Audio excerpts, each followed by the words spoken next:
Hello বন্ধুরা, আজকে আমি বানাবো ম্যাঙ্গো আইসক্রিম। তার জন্য প্রথমেই লাগবে আমুল ফ্রেশ ক্রিম, নেসলের মিল্কমেড আর আমকে এইভাবে ছুরি দিয়ে কাটা হলে সেটার পাল্পটা খুব ইজিলি বেরিয়ে যায়, তাই আমি এইভাবে কেটে নিয়ে একটা বোলে রাখবো।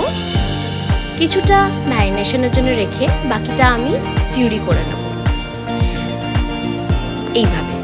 তারপর একটা বোলে আমুল ফ্রেশ ক্রিমটা ঢেলে হ্যান্ড ব্লেন্ডার দিয়ে প্রপারলি ব্লেন্ড করে নিতে হবে, যাতে একটা স্মুথ ফ্লাফি টেক্সচার আসে। যদি আপনাদের কাছে হ্যান্ড ব্লেন্ডার না থাকে আপনারা মিক্সারেও করতে পারেন, কিন্তু খুব সফট বানাতে হবে। তারপর সেই পিউরিটার মধ্যে নেসলের মিল্কমেড দিয়ে একটা মিক্সচার বানিয়ে নেব।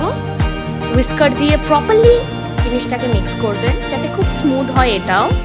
তারপর ক্রিমটার সাথে এই মিক্সচারটাকে মিক্স করে সুন্দর করে এদিক ওদিক দিয়ে মিক্স করে নিতে হবে।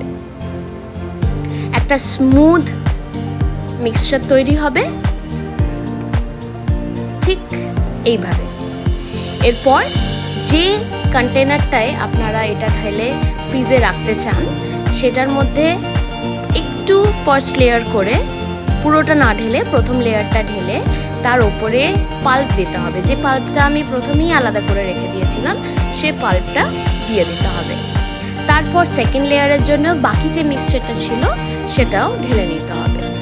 তারপর হাতার পেছনে দিয়ে আপনারা একটু সেট করে নেবেন যাতে ওপরটা খুব স্মুথ থাকে। এরপর ফয়েল পেপার দিয়ে মুখটা কভার করে নিতে হবে যাতে আইস ক্রিস্টালস না জমে ফ্রিজে। ওভারনাইট রাখার পর সকালে আপনারা সার্ভ করুন একটু পাল্প দিয়ে।